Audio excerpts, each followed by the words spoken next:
चुनाव आयोग का काम है जनता को भरोसा दिलाना, लेकिन अब सवाल उठ रहे हैं कि चुनाव ऑब्वियसली बीच में कुछ तो झोल है। एज अ यंग वोटर मुझे लगता है कि ये बहुत ज्यादा कंसर्निंग है और वैसे ही अलार्मिंग है, क्योंकि हमारे बेसिक डेमोक्रेटिक राइट्स के ऊपर हमला उठ रहे हैं कि चुनाव आयोग जनता को जवाब दे रहा है या किसी और को खुश कर रहा है। ईसीआई चीफ ज्ञानेश कुमार का अंदाज देखिए। क्या अपनी माताओं, बहुओं, बेटियों सहित किसी भी मतदाता की सीसीटीवी वीडियो चुनाव आयोग को साझा करनी चाहिए क्या? न बोलने का लहजा चुनाव आयोग जैसा था, न ही एक निष्पक्ष संस्था का, बल्कि बयान किसी नेता की स्क्रिप्ट जैसा लग रहा था। हम माता बहनों का वीडियो किसी को कैसे दे सकते हैं?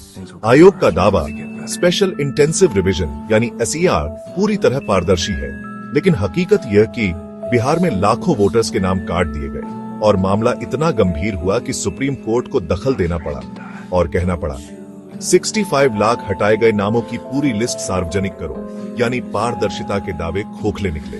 आयोग बोला हाउस नो जीरो तो बस अस्थाई नंबर है और डुप्लीकेट एंट्रीज से कोई फर्क नहीं पड़ता।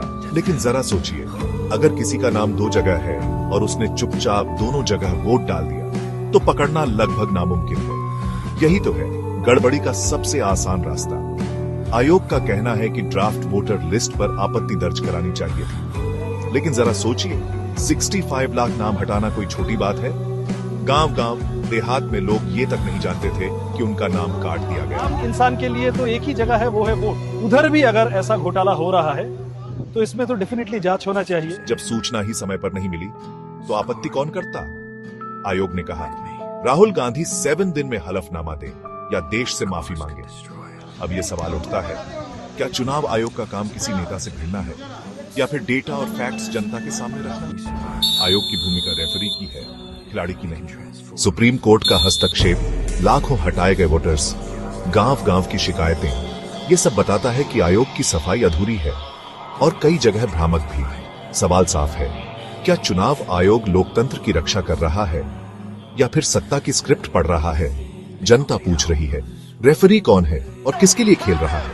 इलेक्शन कमीशन और बीजेपी मिलकर इलेक्शन चोरी कर रहे हैं।